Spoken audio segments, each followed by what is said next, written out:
Você já ouviu falar em estupro virtual? Recentemente, diversos casos desse crime começaram a ganhar destaque, tanto na mídia quanto nas decisões judiciais. Em dezembro de 2024, por exemplo, um homem de 27 anos foi preso no município de Santa Rita, na Grande João Pessoa, suspeito de praticar estupro virtual e extorsão contra mais de 30 mulheres de diferentes estados brasileiros. Ele usava perfis falsos para manipular e ameaçar suas vítimas, exigindo delas imagens íntimas sob grave ameaça. Esses casos mostram que o estupro virtual não é só uma realidade, mas uma questão urgente que precisamos entender. Mas afinal, o que é o estupro virtual e como ele está previsto na nossa legislação? É exatamente isso que eu irei explicar para você no vídeo de hoje. Eu irei dizer o que é o estupro virtual, como ele está previsto no nosso ordenamento jurídico, assim como a sua importância para o direito brasileiro. Mas antes de começar, só gostaria de te pedir para deixar o gostei aí embaixo e se inscrever no canal se ainda não for inscrito. Esse é o primeiro vídeo que eu trago aqui e isso realmente vai me ajudar muito a continuar trazendo novos conteúdos aqui no canal, né? Então, dados os recados, vamos para o vídeo. Para entender o estupro virtual, precisamos começar entendendo o que é o crime de estupro no Brasil. O Código Penal, em seu artigo 213, define o estupro como constranger alguém mediante violência ou grave ameaça a ter conjunção carnal ou a praticar ou permitir que com ele se pratique outro ato libidinoso. Essa definição, como vemos, protege diretamente a liberdade sexual, que é o direito de qualquer pessoa de decidir quando, como e com quem quer se relacionar intimamente. Nesse artigo, o verbo constranger significa obrigar alguém a agir contra a sua vontade, seja usando a força física, violência psicológica ou até mesmo ameaças. O estupro, portanto, não se resume apenas ao ato da conjunção carnal, que é a penetração do órgão genital masculino no feminino. Ele também inclui qualquer ato que tenha natureza libidinosa e que seja realizado contra a vontade da vítima, mediante violência ou grave ameaça. Para entendermos melhor esse crime, assim como a modalidade do estupro virtual, eu preciso te explicar uma importante mudança na legislação que ocorreu em 2009, com a publicação da Lei nº 12.015 de 2009. Então, antes da chegada dessa lei, o estupro era um crime muito mais restrito. Ele apenas abrangia a conjunção carnal, que no caso era a introdução do pênis na vagina, né, mediante violência ou grave ameaça. Qualquer outro ato libidinoso, como a introdução de algum objeto nas partes íntimas da vítima, assim como o sexo oral, não eram considerados estupro, eram considerados um atentado violento ao pudor, que estava previsto no artigo 214 do Código Penal.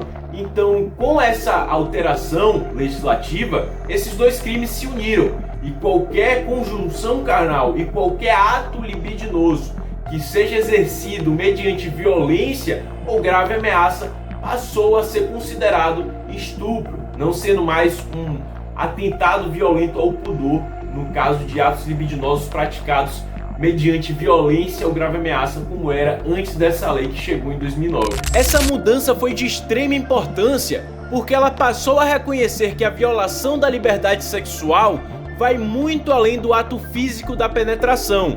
E um ponto muito importante dessa alteração é que ela tornou possível que o crime de estupro seja caracterizado mesmo sem o contato físico entre o agressor e a vítima. Isso porque o artigo 213 também abrange na sua tipicidade o ato de constranger alguém a praticar ou permitir atos libidinosos, podendo então esse crime se configurar sem que haja esse contato direto. Isso significa que se o agressor utilizar ameaças ou outros meios de intimidação para forçar a vítima a realizar atos libidinosos contra a sua vontade, como se despir, tocar em suas próprias partes íntimas ou qualquer outro ato para satisfazer a lascívia do autor, será configurado crime de estupro. E é aí que surge a possibilidade de ocorrer o chamado estupro virtual. Como foi observado, como já foi dito, não é necessário que exista um contato direto entre a vítima e o agressor, visto que o Código Penal traz no artigo de estupro que que o requisito para que esse crime aconteça é de que existe uma violência ou uma grave ameaça para que se pratique conjunção carnal ou para que se pratique ou se permita praticar qualquer outro ato libidinoso. E isso vale tanto para um ato libidinoso praticado da vítima com o autor, assim como um ato praticado pela própria vítima, sem que haja um contato direto com o agressor, né? Necessita apenas que haja essa violência ou essa grave ameaça. E essa grave ameaça pode sim ocorrer pelo meio virtual. Pense nesse exemplo. Uma namorada, ela tinha ali seu companheiro e mandou durante o relacionamento fotos íntimas para esse seu parceiro, né? Em determinado momento, essa relação se findou e o namorado, o ex-namorado no caso, insatisfeito com a situação, revoltado com o fim do relacionamento, ele decide ameaçar divulgar essas imagens íntimas caso sua companheira não envie novas fotos ou não pratique atos sexuais em videochamadas. Então, nesse caso, ele se utilizou de uma grave ameaça, no caso seria expor as imagens íntimas da sua antiga companheira. Isso é sim uma ameaça grave, né, contra a dignidade da pessoa. E mediante essa ameaça, a vítima, no caso sua ex-companheira, praticou atos libidinosos em uma videochamada ou enviou novas fotos íntimas para o seu ex-companheiro para que ele não divulgasse essas imagens. Então, nesse caso, se configura o crime de estupro. Nós tivemos uma grave ameaça para que a vítima praticasse atos libidinosos. Então, se configura assim o crime de estupro. Inclusive, isso já é um entendimento amplamente adotado aí pelo Supremo Tribunal Federal, assim como pelo Superior Tribunal de Justiça. Vou dar 2 exemplos reais já citados para ilustrar essa situação.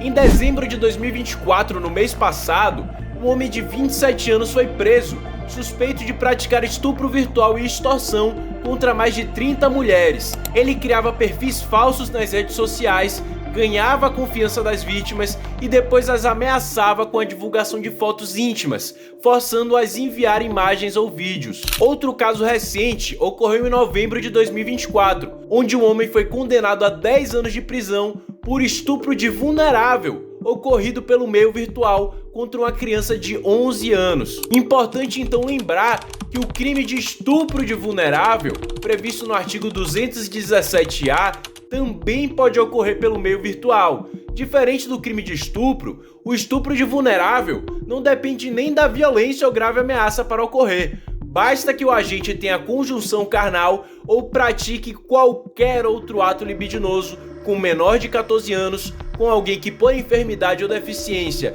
não tem o necessário discernimento para a prática do ato ou que por qualquer outra causa não pode oferecer resistência. E antes de finalizar, eu gostaria de deixar algumas recomendações extremamente importantes para você que está assistindo esse vídeo. A primeira delas é: cuide muito bem das suas informações pessoais.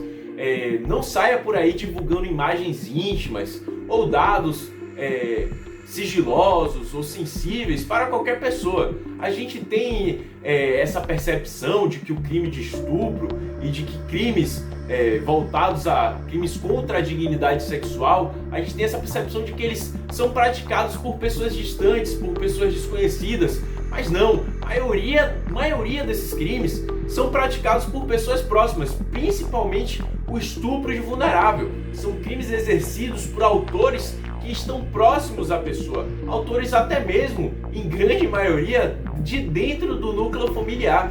Então, evite enviar essas informações. Eu sei que você pode confiar muito aí no seu companheiro, mas a gente nunca sabe o dia de amanhã, então é muito importante a gente não sair por aí divulgando nossa imagem. Deixe aí para o seu parceiro te vislumbrar pessoalmente, mas não envie essas imagens ou vídeos pelo meio virtual, até para não ficar registrado, porque seu parceiro às vezes pode não ter o dolo de divulgar essas imagens, mas pode ser hackeado, pode ter seu celular invadido, roubado e suas imagens íntimas aí serem divulgadas, ou até você sofrer ameaças por outras pessoas por essa imagem ter sido vazada. E seguindo essa linha, temos a outra recomendação, que é: nunca deixe de denunciar. Muitas vezes a pessoa fica com medo de denunciar, achando que se for a uma delegacia, o autor do crime vai saber e vai divulgar essas imagens, sendo que não, galera. É importante ir na delegacia e ter em mente que, indo ou não na delegacia, muitas vezes esse autor, esse agressor, ele vai divulgar as imagens de qualquer forma.